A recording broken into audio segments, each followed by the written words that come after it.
Olá, boa noite. Estamos aqui mais uma vez para o nosso estudo do Livro dos Espíritos de sexta-feira do Centro Espírita Ibirajara. Vamos começar o nosso estudo então fazendo uma reflexão com base aqui no livro Vida Feliz do Espírito Joana de Ângeles, pelo médium Divaldo Pereira Franco.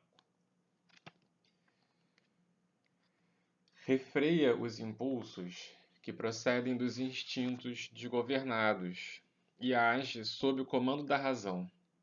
É verdade que o sentimento bom deve derreter o gelo da lógica racional. No entanto, muitas vezes, a frieza da emoção ou a sua lógica agressiva necessitam da vigilância do raciocínio.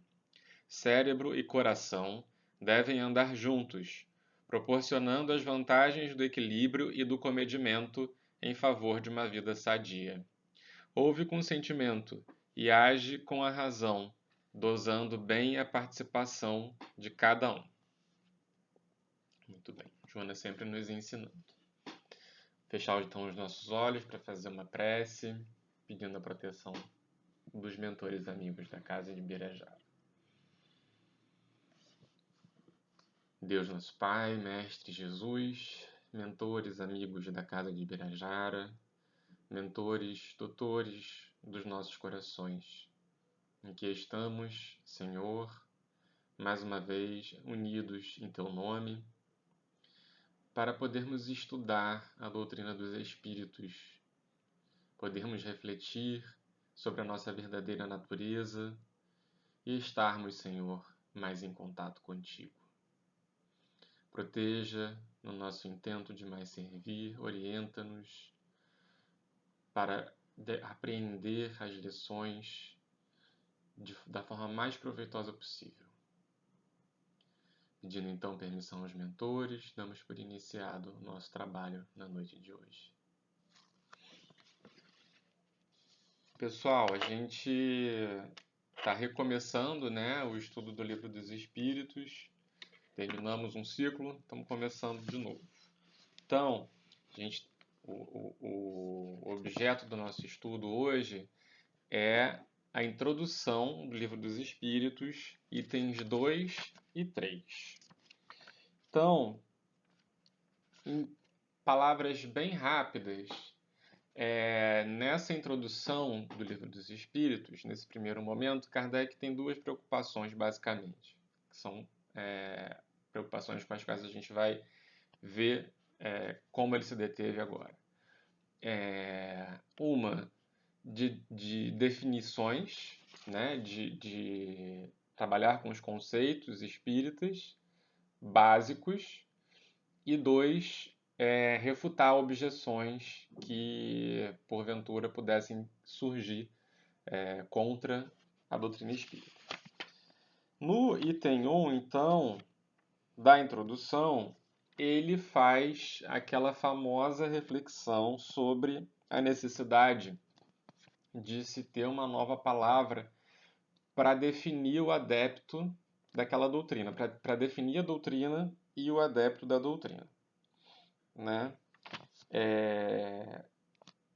que era uma filosofia espiritualista, porque acreditava na vida após a morte, mas não se confundia com outras vertentes espiritualistas. Então ele cunhou o termo espírita, doutrina espírita, e aqueles que professassem essa doutrina também eram chamados de espíritas ou espiritistas.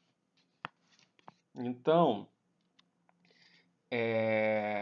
no item 2 ele vai prosseguir se aprofundando acerca de alguns conceitos, na verdade de um conceito específico que ele vai buscar dar uma definição dele, que é o conceito de alma, Então ele inicia aqui a preleção dele dizendo que a alma tem esse conceito, ele carrega em si uma divergência de opiniões sobre a natureza desse conceito, que por isso é necessário então jogar mais luz acerca desse conceito. Então, no primeiro momento, ele vem trazer que para algumas pessoas a alma é o princípio da vida material orgânica.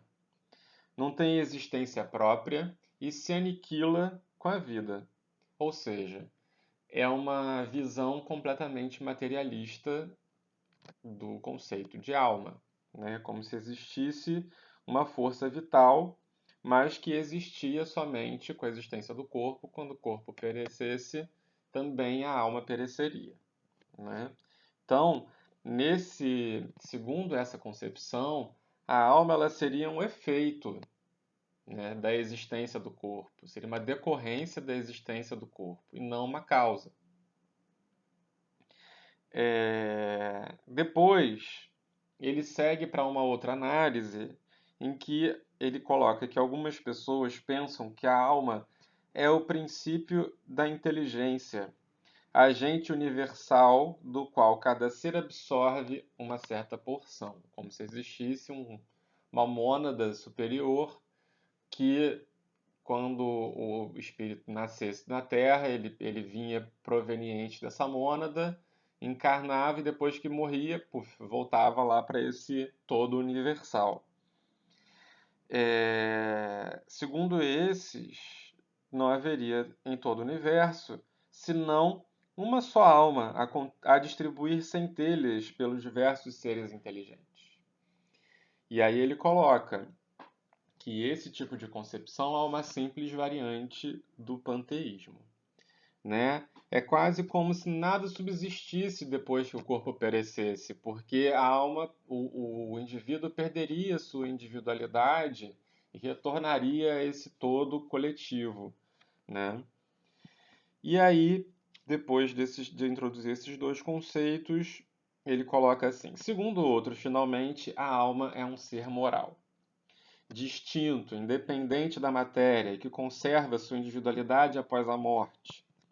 Essa acepção é, sem contradita, a mais geral, porque debaixo de um nome ou de outro, a ideia desse ser que sobrevive ao corpo se encontra no estado de crença instintiva, não derivada de ensino entre todos os povos, qualquer que seja o seu grau de civilização de cada um. Ele trabalha com essa ideia de um conceito inato a todas as pessoas, a todas as culturas, de que existe algo além do corpo que sobrevive à morte, né? Antropologicamente, se formos investigar os povos primitivos, muitos deles, não posso dizer todos, não sou antropólogo aqui para fazer uma afirmação dessa, mas muitos seres primitivos tinham essa concepção de fato. Muitas civilizações antigas, né? Não necessariamente primitivas, a gente às vezes tem essa ideia um pouco preconceituosa, né? Teve civilizações antigas avançadíssimas, tanto intelectuais quanto moralmente, que a gente sabe. Essa doutrina segundo a qual a alma é causa e não é feito é a dos espiritualistas, não necessariamente espíritas, é daqueles que acreditam que a alma, o corpo falece, a alma continua no plano espiritual, conservando a sua individualidade. E aí ele prossegue.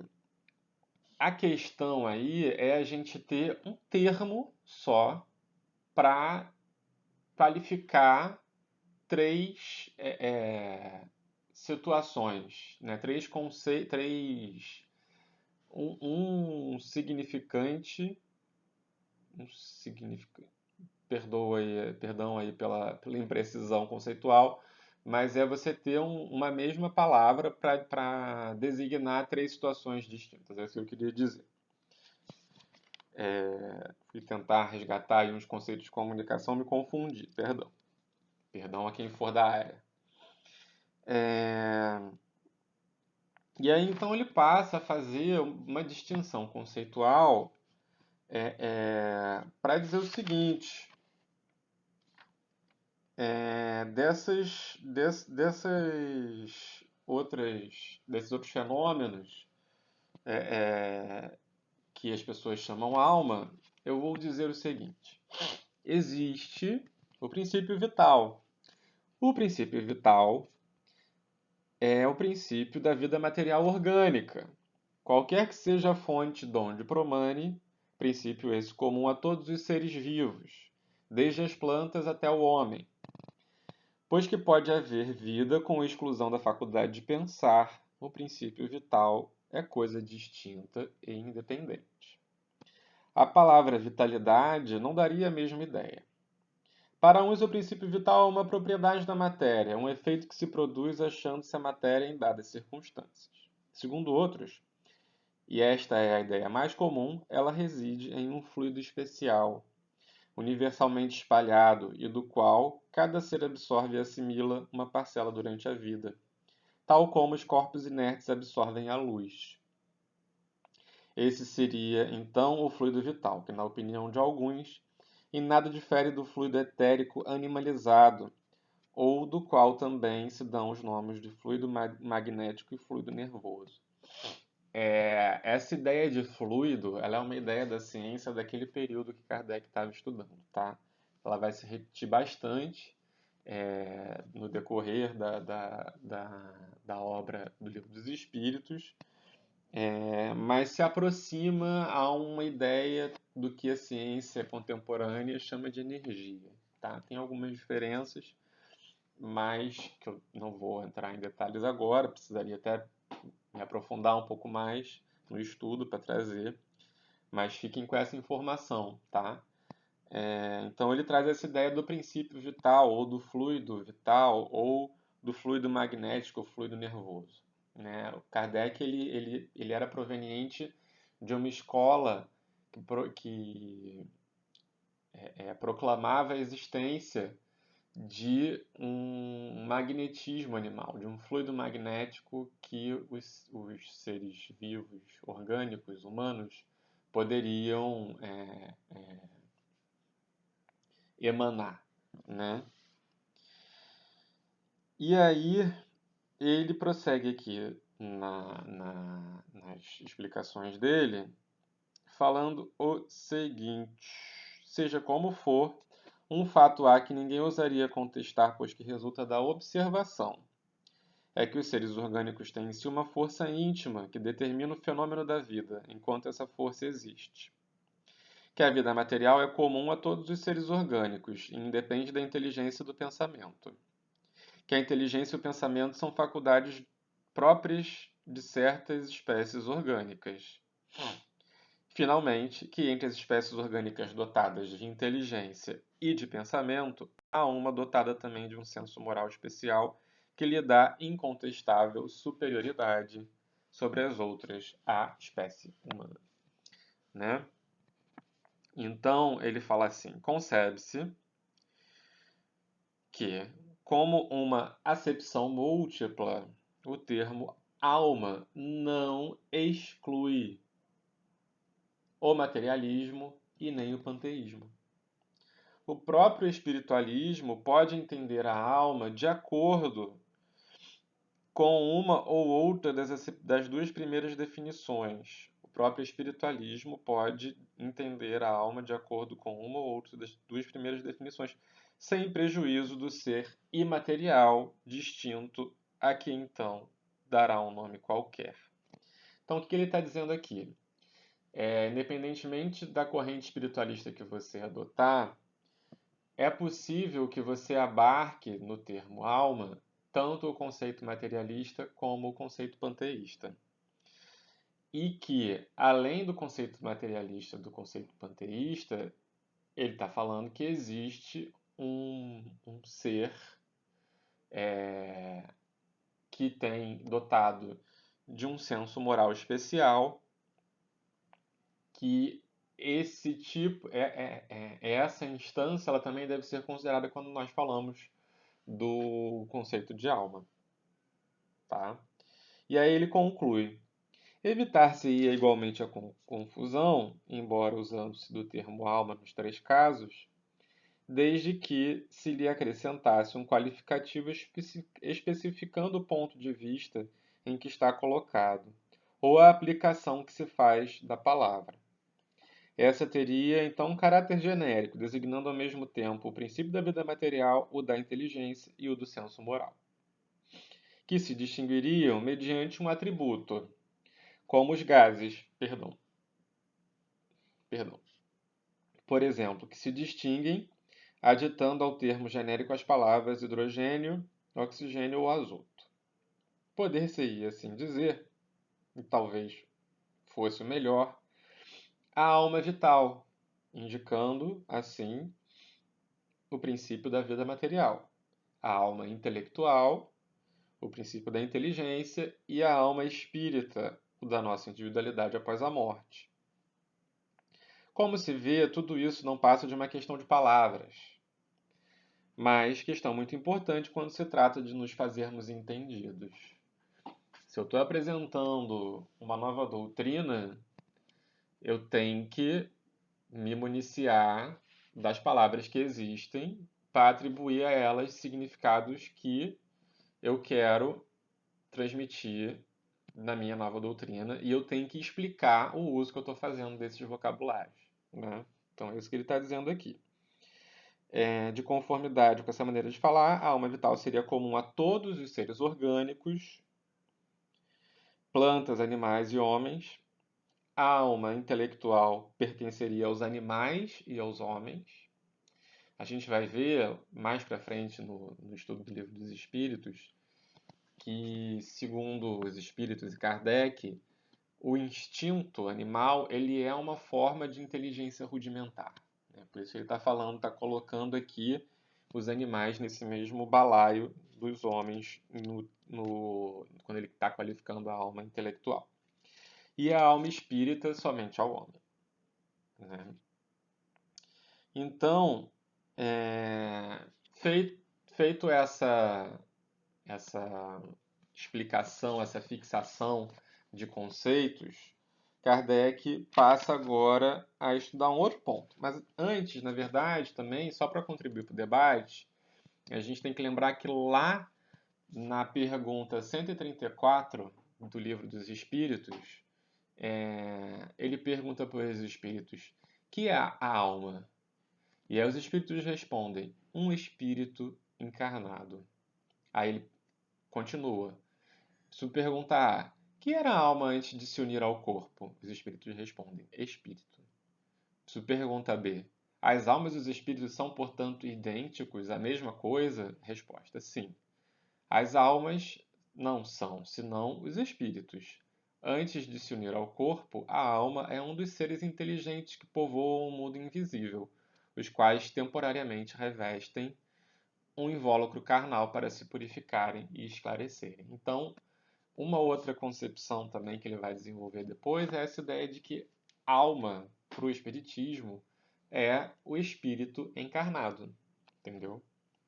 Voltando aqui para o nosso estudo, o ponto é o seguinte, o item 3, então, ele vai se ocupar das objeções, né, à doutrina espírita.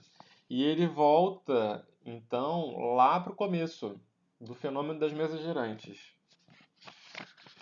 E que desde esse início, esses fenômenos de efeitos físicos que chamaram a atenção dele para pesquisar o que estava acontecendo, desde esse período se tinha objeções acerca daquele fenômeno, né? Você imagina século século XIX,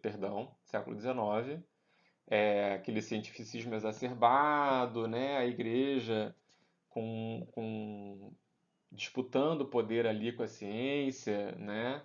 E o Kardec nesse meio do tiroteio ali, porque ele era um cientista que se deparou com a doutrina dos espíritos e ele conseguiu comprar inimigo dos dois lados, tanto da igreja quanto dos cientistas, né? Então ele fala aqui que naquele período ali em que ele fez a descoberta desses fenômenos da mesa girante, esses fenômenos eles não estavam acontecendo só na França, né? A gente tinha registros de fenômenos semelhantes ocorrendo nos Estados Unidos, né? O caso mais famoso é o das irmãs Fox, né? Que eram duas irmãs adolescentes com uma mediunidade de efeitos físicos muito extensiva,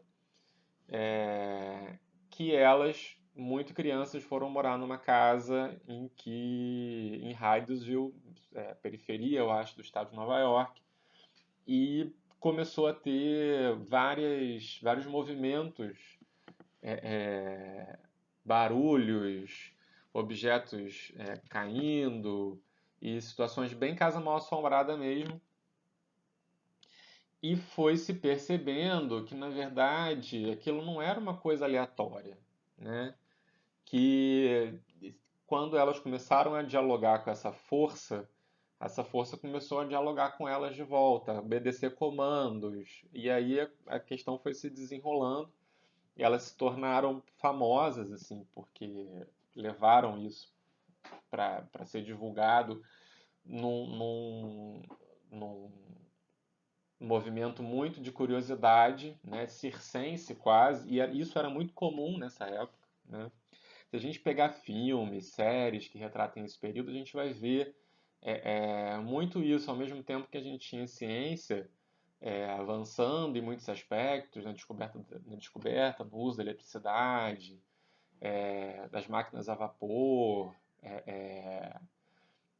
a ciência indo desbravando cada vez mais fronteiras e ainda conhecimentos muito supersticiosos, muito arraigados na sociedade, né? E acabou que muitos desses fenômenos espíritas, eles entravam nesse balaio da superstição, né? E o Kardec vai falar exatamente disso aqui. E aí ele fala, bom, o que estava acontecendo? Né? Salões da alta sociedade da França, as pessoas se reuniam em volta de uma mesa e colocavam as mãos no tampo e dali a pouco a mesa começava a girar, a se movimentar, a ter pancadas na mesa, sem que ninguém tivesse efetivamente fazendo qualquer força para que aquele movimento acontecesse da forma como estava acontecendo, né? E aquilo chamou muito a atenção dele, né? Ele era um homem de ciência, resolveu então investigar isso. Num primeiro momento, ele rechaça, acha isso uma frivolidade, mas quando um dos amigos próximos dele chamou ele para participar de uma dessas reuniões, ele resolveu ir em respeito ao amigo, porque era um amigo do círculo íntimo dele, e ele não quis fazer uma desfeita, enfim, foi e acabou ficando muito impressionado, porque ele via que não estava acontecendo ali nenhum tipo de manipulação, né? Nenhum tipo de prestidigitação que eles chamam, né? Então, e dali ele foi desdobrando todo o estudo dele. Ele começa então a fazer umas análises. Bom, o que poderia estar, qual seria uma explicação materialista plausível para esse fenômeno? E aí ele coloca aqui: se tal fenômeno se houvesse limitado ao movimento de objetos materiais, poderia explicar-se por uma causa puramente física. Estamos longe de conhecer todos os agentes ocultos da natureza ou todas as propriedades dos que conhecemos.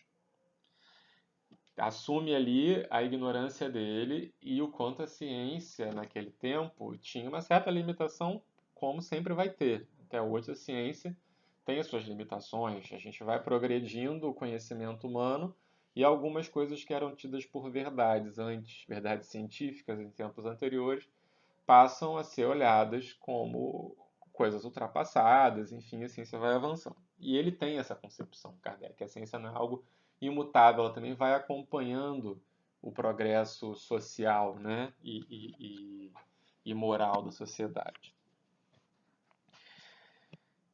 A eletricidade multiplica diariamente os recursos que proporciona ao homem e parece destinada a iluminar a ciência com uma nova luz. Está falando aqui, será que não pode ter alguma coisa de eletricidade ali, né? O movimento circular das mesas nada apresentável de extraordinário, está na natureza. Todos os astros se movem em curvas elipsoides.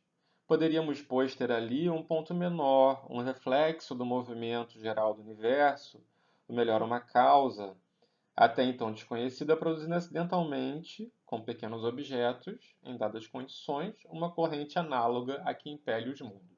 Ele está ali, colocando hipóteses que poderiam explicar aquele fenômeno sem considerar a hipótese espírita, né? Que foi a hipótese que ele desenvolveu e que ele foi cada vez mais tendo comprovações de que era correta. Mas o movimento nem sempre era circular. Muitas vezes era brusco e desordenado, sendo o objeto violentamente sacudido, derribado, levado uma direção qualquer e, contrariamente a todas as leis da estática, levantado e mantido em suspensão.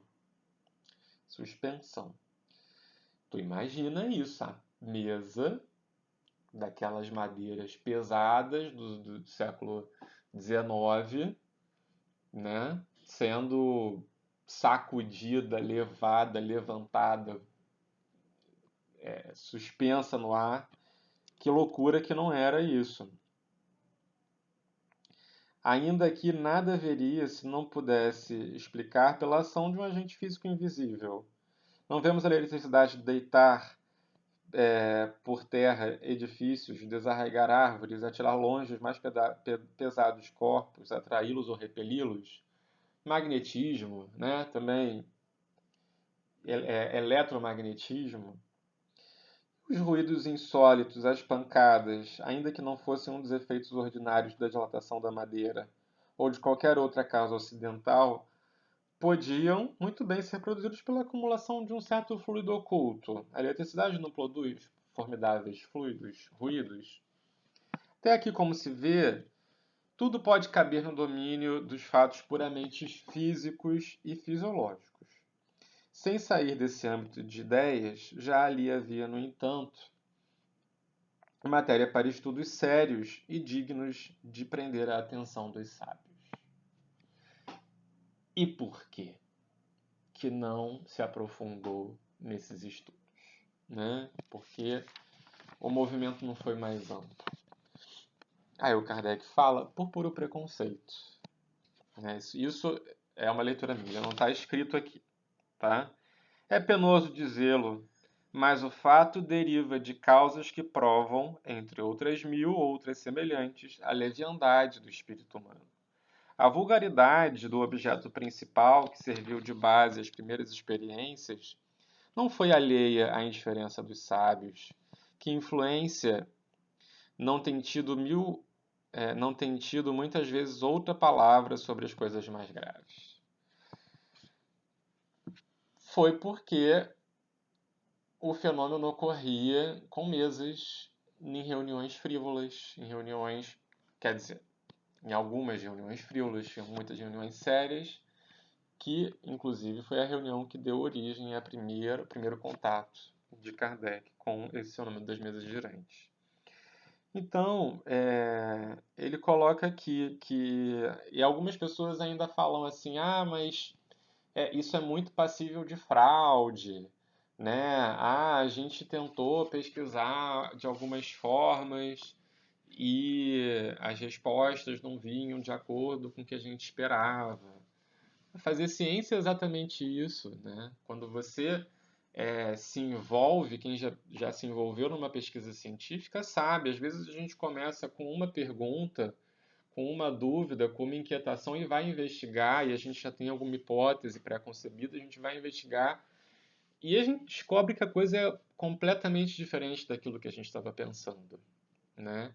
Então, o Kardec ele faz essa análise e ele ainda faz essa inquietação. Se os fenômenos fossem puramente físicos, porque não foram, né? E aí isso vai ser o tema dos próximos estudos da introdução do Livro dos Espíritos, tá bom?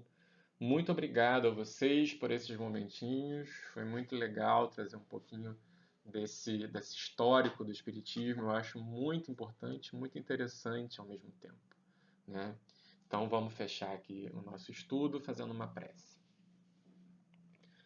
Obrigado, Senhor. Obrigado, amigos da Casa de Ibirajara, a Djalma, a Diogo da Cruz, a tantos outros amigos que nos assistem nas Asdrubal, Frei Ângelo, tantos amigos tão queridos dos nossos corações nesse trabalho de amor. Que possamos, então, fazer essas reflexões sobre a forma como conduzimos os nossos conhecimentos, a forma como entendemos a nossa natureza íntima, o que somos espíritos. Então, Senhor, que possamos agir como tal. Que assim seja.